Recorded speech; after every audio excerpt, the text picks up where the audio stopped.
Okay, so Parshas Lech Lecha. Just to start with, the shir has been sponsored kindly Nishmas Dino Bas Yosef. If anyone wishes to sponsor future shiurim, please be in touch.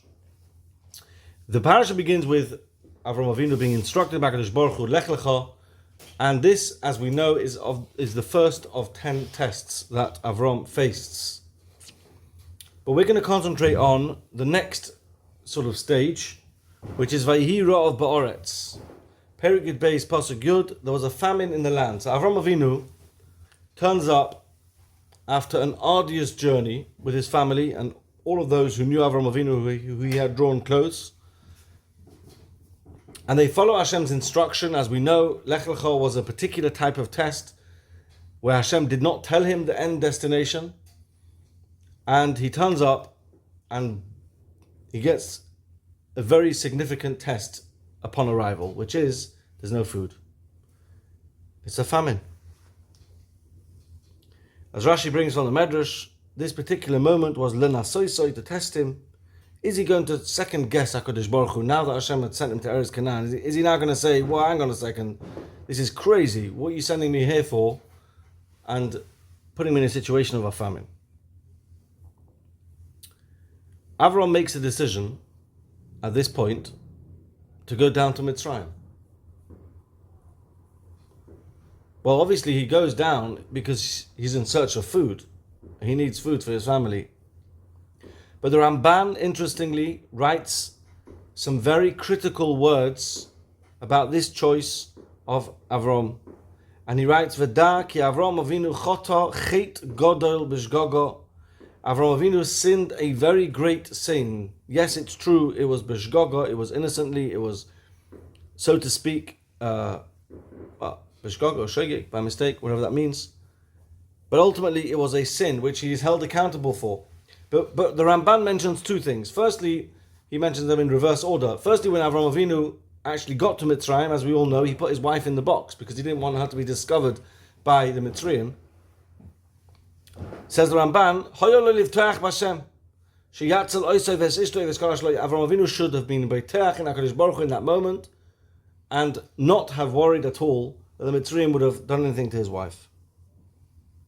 So that was mistake number one, but as I say, it's in reverse order. The earlier mistake, says the Ramban, Gam Yetziosem in Haaretz, when he actually decided to leave Eretz Canaan in search of food because of the famine, it was a mistake. Because HaKadosh Baruch Hu would save a person in that situation from dying. So what I would like to do today is try and find an explanation for this approach of the Ramban and see what we ourselves can draw from it as a takeaway, because a number of questions jump out at me with this Ramban. First of all, you know what we're talking about here? We're talking about Avram Avinu. Avram Avinu was Mr. Mammon, or Rabbi Mammon, right? He's the one who spent, we said last year, a whole share on it, 37 years searching for HaKadosh Baruch Hu. He was the one who was standing on one side of the world while the entire universe was on the other side of the world, on the other side of the argument. He was the only one to bring back the concept of belief in HaKadosh Baruch Hu. And he's the one about which we're saying now, in the view of the Ramban, is making a mistake with his Emuna. It's absolutely astonishing. So, furthermore, the Gemara Bava Kama, Daf Samach Amud Beis, the Gemara says, Tanu Rabbanan, Ra'ov Ba'ir.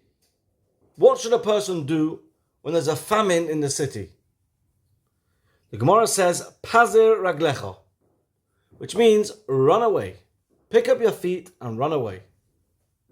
You know where the Gemara learns it from? Shanema, because it says in the Pasuk, Vayihi Ra'ov Ba'oretz. There was a famine in the land. Vayirid Avram Mitzrayim, and Avram went down to Mitzrayim. Hang on a second. If the Ramban's words are literally correct, that Avram Avinu made the wrong choice to go down to Mitzrayim in the face of famine, then why on earth is the Gemara drawing from this very story the correct conduct that a person should do? Either it's right or it's wrong. By the way, the Maharsha describes this situation of famine to be extremely severe. He's saying it because of Pshat in the Gemara, but he says, V'kach hachta Avram ro'ov shal kloyahu. it wasn't just a cost of living crisis, a bit of hardship on the side. It was some severe famine which could have caused serious destruction. But how do we reconcile that on the one hand, the Gemara is saying this is what you should do, on the other hand, the Ramban is saying that Avrom was mistaken to have done it? Another question. There's a very interesting Medrash Tanchuma which describes these events that we're talking of, but with greater detail. And what the Medrash actually highlights is conversation, tefillah, that Avram Avinu... It's been a while. Welcome back.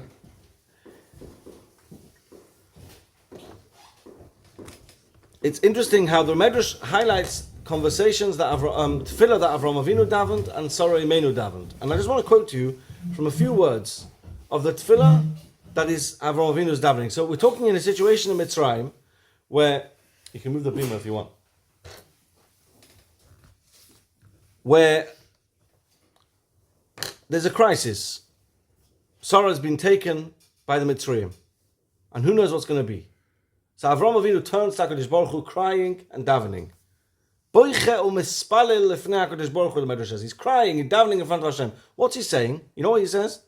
Ribono shel olam, zuhi bitchoini shepatachti b'cho. Achshav aseh leman rachmecha v'chasadecha. This is the moment, this is the bitachon that I had in you, Hashem. Do for your sake and for your chesed, for your rachmim, and save my wife.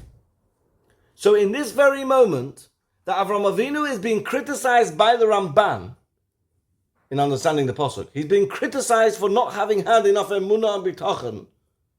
This is the moment Avram Avinu is engaging with his Emuna and bitachon in his tefillah to HaKadosh Baruch Hu, saying to Hashem, hey, Hashem, I've had so much bitachon in you, I have so much bitachon in you, help me and save me. What's going on here? How can it be the case that Avram Avinu is very much referring to his own Emuna and bitachon when the Ramban has criticized him for not having enough Emuna and bitachon? And final question. The famous Mishnah in Avos Hey Gimel, Asara Nisyonis Nisas Avram Avinu. 10 Nisyonis. Now there's a dispute about how you count the 10, but everybody agrees that Vayihi Ra'av Ba'aretz, the famine in the land which Avram Avinu faced upon arriving in Eretz Canaan, is absolutely one of the Nisyonis. You know what the Mishnah says about the 10 Nisyonis? Ve'omad Bekulon. Avram Avinu was successful in withstanding the Nisayon, every single one. 10 out of 10.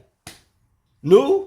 How can the Ramban say that Avram Avinu suffered from a lack of Emunah Bitochen with one of the Nisyonis about which the Mishnah says Avram Avinu passed with flying colours?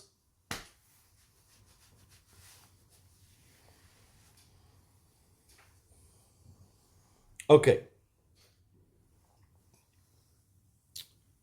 So first of all, let's just take a moment and understand what the experience must have been like for Avram Avinu at this point. We already touched on it at the beginning, but Avram Avinu turns up after having gone on a journey of Lech Lecha, right? With no destination. It's walking the journey of unknown, literally day by day, wouldn't know where he was going to sleep that night. And now he faces a famine, which, as we said from the Marashah, was a Ra'av Shel Kloya. It was a famine of destruction, a famine which was very serious. Let's think how a non-Ma'amin might have reacted in that moment.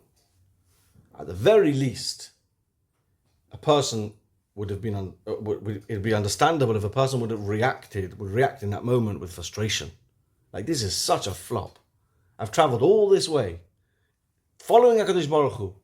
You can almost hear the frustration in one's voice, as I can't believe it. What's going on? Hashem, look what you're doing to me. Right? A bit of frustration, a bit of an upset. But Avram Avinu didn't react like that at all. Yes, Avram Avinu chose to go down to Mitzrayim, but it wasn't the case that Avram Avinu felt upset or was frustrated or worse, angry with Hashem on some point. How could you do this to me, Hashem? That wasn't Avram Avinu's experience at all. That wasn't Avram Avinu's reaction. The Malbim says the Nisayon of the famine, as we quoted from Rashi as well, Im Yaharer al Devar Hashem. Is he going to think? Is he going to question Hashem's command? Hashem, after all, sent him on this journey and now he ends up in a famine. Is he going to question Hashem? That was the key test. So why did Avram Avinu decide to go down to Mitzrayim? Okay, so obviously Avram Avinu is Mr. Mammon, as we've said. Avram Avinu is absolutely front and center in his life. Is Emuna HaKadosh Baruch Hu. Why did he choose to go down to Mitzrayim? What was he looking for? Why was he choosing that? So the Malbim says, Avram lo hir ki haya koton be'enov she'yeshana Hashem es hateva ba'avuroi. Avram Avinu thought to himself, Hashem's not going to change, surely not going to change the nature of the world for me, for little me, says Avram Avinu. And therefore he didn't want to rely on a miracle to change the circumstances. Rak bikesh hatzalot tivis. He looked for a natural way through, a natural, normal solution. So what we're saying here is that the key test in this moment of challenge was to see how Avram Avinu would react. Would he react with upset and with frustration to Hashem for having led him down this path? Or would he accept it calmly, gracefully, be totally and completely okay with it because he's strong with his Emuna? And clearly we know which way Avram Avinu chose. That's why he passed his test. But at the same time, you also had to make a practical decision. The practical choice was, what am I going to do? My family don't have food. So he chose to take the route of looking for a natural solution. The natural solution which wouldn't have relied on miracles to change the circumstances. Remember how severe the famine was that we're talking of here. So it would have taken a miracle to change the circumstance. Avram Avinu, rather than rely on a miracle, preferred to take a natural route and seek a solution by going down to Mitzrayim. And he did so acting be'emuna. This is what's key to understand. Avram Avinu didn't make the choice out of a lack of emuna. He made the choice engaged with emuna. He said, Ribono Shel Olam, no problem. I accept this challenge. I'm fine with it. You always have our best interests in mind. You everything you do is good. I'm totally okay with this. And now I'm going down to Mitzrayim to seek food for my family. Be'emuna. And this explains why the Mishnah says that this is one of the tests of the Asoni series, and Avram Avinu passed. Because he did. He passed with flying colours. He held on to his Emuna. He didn't regress at all. And this also explains why the Gemara tells us that when a person's in a situation of a famine, do like Avram Avinu did. Because that's the sensible thing to do. When you're in a situation where there's no food, get out, go find some food. Avram Avinu did what was absolutely natural and sensible. By the way, there's another layer of this as well, where you can really see Avram Avinu's priorities and emunah and perspective, because the pasuk ends off ki choved hara'av ba'aretz. The famine was very heavy in the land. So Rabbi Yonasan Eibishitz asks, why was it necessary for the pasuk to emphasize there's a famine in that? We just started by saying vayhi ra'av ba'aretz, there was a famine in the land. Why was it necessary to emphasize that again? It's a very interesting thing. Rabbi Yonasan Eibishitz explains that actually Avram Avinu had become world famous for telling people to destroy the Avodah Zarah and to believe in Hashem. Now, imagine the famine as it descended on Eretz Canaan. So the people of the land would have heard about Avram Avinu and what he preached. How do you think they would have taken to the situation of famine? Likely, says Rabbi Yonasan Eibishitz, they would have been annoyed with Avram Avinu and claimed it's because of you, that you told us to destroy our Avodah Zarah, that this whole trouble came to pass. That's what the people would have reacted to the situation. Which meant Avram Avinu's life was actually in danger at that point. Says Rabbi Yonasan Eibishitz, there was a legitimate reason for Avram Avinu to have run away from Eretz Canaan simply because he was afraid for his life. The pasuk emphasizes the only reason why Avram Avinu left Eretz Canaan was because ki choved hara'av ba'aretz, because the famine was very strong. Not because he was afraid for his life, because he wasn't afraid for his life. He had total and complete emunah in HaKadosh Baruch Hu. He went for a practical reason. He had to find food for his family. So you see again, the pasuk is emphasizing he didn't leave for his own safety because he wasn't worried about his own safety. He left for a practical reason. Okay, I think we've done such a great job. Now we're going to turn the whole thing round. We've now explained it so well, I think, why Avram Avinu was be'emunah and why it made sense for Avram Avinu to go down. So what's the Ramban's problem? The Ramban says, Ki choto chet godel. Avram Avinu made a mistake by going down to Mitzrayim. He should have stayed in Eretz Yisrael against all odds, and Hashem would have saved him from the famine. we've just laid out how Avrom Avinu made the right choice, seemingly. So what's the Ramban's criticism here? What's Avrom Avinu miss out on here? So you have to understand, we're going to communicate something which belongs in the broader topic of Emuna, which we're going to try and make a point and bring it back, obviously, to the parasha to explain the Ramban. And I'm not going to pretend that this little time that we have together is going to do justice to the point of Emuna, but it's one core yesod we're going to try and get clear on. The Chovos Halvavos in the Psicha T'Sharei B'Tochen, he writes as follows: Umisha boiteach bezulas Hashem. Anyone who believes in anything else other than Hashem, Meisir ha'elokim hashgachosoi me'olov.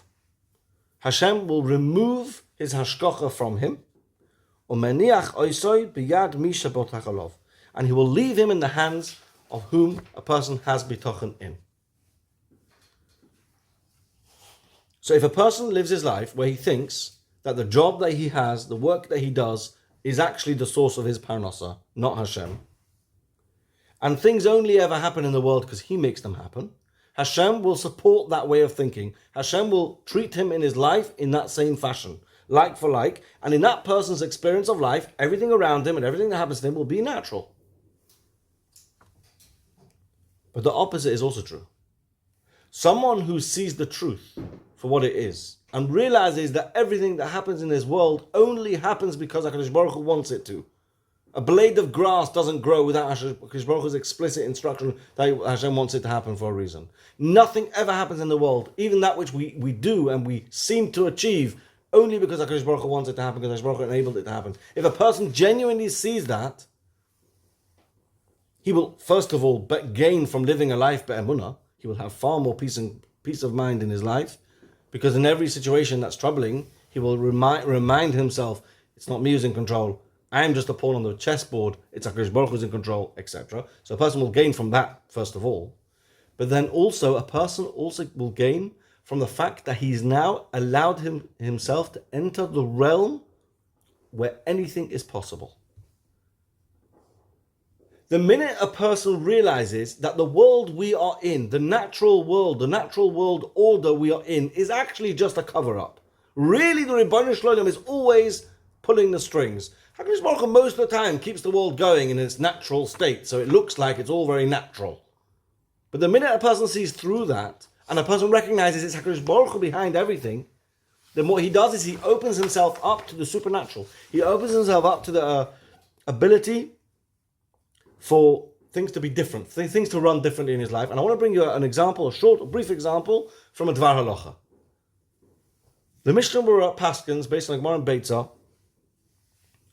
that when it comes to expenses for Shabbos and Yom Tov, a person can spend and not worry that it comes off the money that was accorded to him on Rosh Hashanah. Why? Because the Gemara says explicitly, the money that's accorded to a person every year for the year on Rosh Hashanah is only his normal parnasa, but it does not include expenses, tzorchei Shabbos or Yom Tov. In fact, it's paskin in halacha that you can borrow money, because Hashem will pay you back. What it sounds like is there's a license for a person to just go to the shop and spend, because Hashem's going to pay him back, right? So firstly, in Shar Tzion and in Aruch HaShulchan, made it very clear, a person can only do this when they have a fair idea of where they're going to pay the loan back from. And the Relevance Karelitz and Chut HaShoni makes it even clearer that actually, at the end of the day, this type of arrangement depends on the individual's level of Emunah and Bitachon. So hang on a second. Halacha L'maisa, Mishnah Berurah is saying that a person can spend whatever he wants because Hashem will pay him back. At the same time, we're saying, well, I'll hold your horses. It kind of depends on your level of Emunah and Bitachon. Because if a person doesn't live with that much Emunah, and everything in his world is merely cause and effect as it is in the natural world around him, then he's not going to stumble across £50 suddenly to cover his Shabbos steak that he bought this week. He's not going to end up with a supernatural insertion of cash from an unexpected place, because unexpected doesn't happen in a person's world where everything is rigid and natural. A person who lives be'emunah b'tochen, where he genuinely feels and lives with the experience that Hakadosh Baruch Hu is behind everything, yeah, to him supernatural stuff happens, sure. Go spend your 500 quid on Shabbos and Yom Tov shopping. If you're absolutely clear and behind and comfortable with the idea that Hakadosh Baruch Hu is running everything anyway, so of course that money's going to come back to him in one way or another, perhaps even supernaturally, in an unexpected fashion.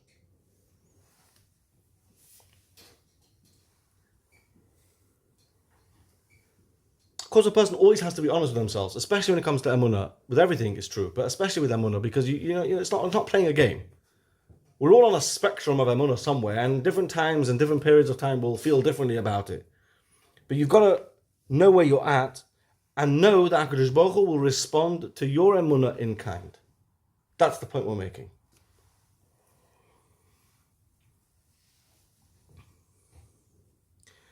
And the way I see it is like, when you live life day by day, everyone's got subconsciously or consciously, everyone's got a threshold where they can have Emunah up to a point.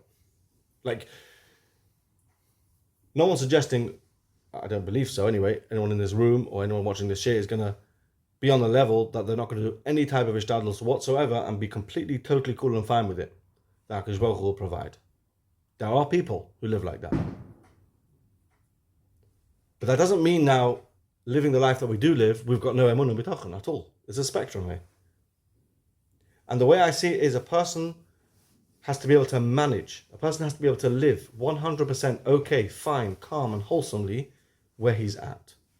And if a person is pretending to themselves that they can actually be more ma'amin than they really can, all that will happen is he'll become frustrated and upset pretty quickly and he won't be able to manage it.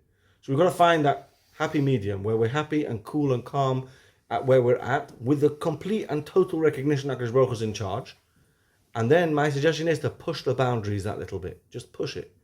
When you're in a situation which feels uncomfortable, you're in a situation that things are getting a bit tough, and use that as an opportunity to push back. Use that as an opportunity to further deepen your clarity and the truth that HaKadosh Baruch Hu is in charge. And it's actually got nothing to do with me, and there's nothing for me to worry about. By pushing those boundaries in Emunah, that's how a person can grow and live a little bit supernaturally every now and again. I know someone in Manchester who made a shidduch years ago with someone in Canada.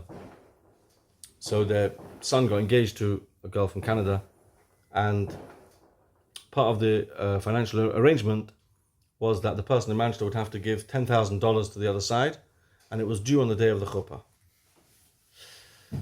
People make all sorts of arrangements I can't explain, but that's the fact. This person was within Klei Kodesh. She didn't have $10,000 to hand. And the day got closer, still didn't have the money, flew to Canada with his family, didn't have the money, standing under the chuppah. Right, the money's due. Guy taps him on the shoulder, gives him an envelope, $10,000 cash, tells him it's from someone in Manchester who's an admirer of his. I know for a fact this story because the person who told it to me knows the person firsthand and was told by that person, and he's not allowed to repeat it. So he told it to me in secret. So I'm not saying who it was, but I know who it was. And I know that the person who it happened to also was completely and totally calm about this whole thing. Open your eyes. Everyone's got these stories. On some level, everyone has the stories. Because the way we live be'emunah, HaKadosh Baruch Hu responds.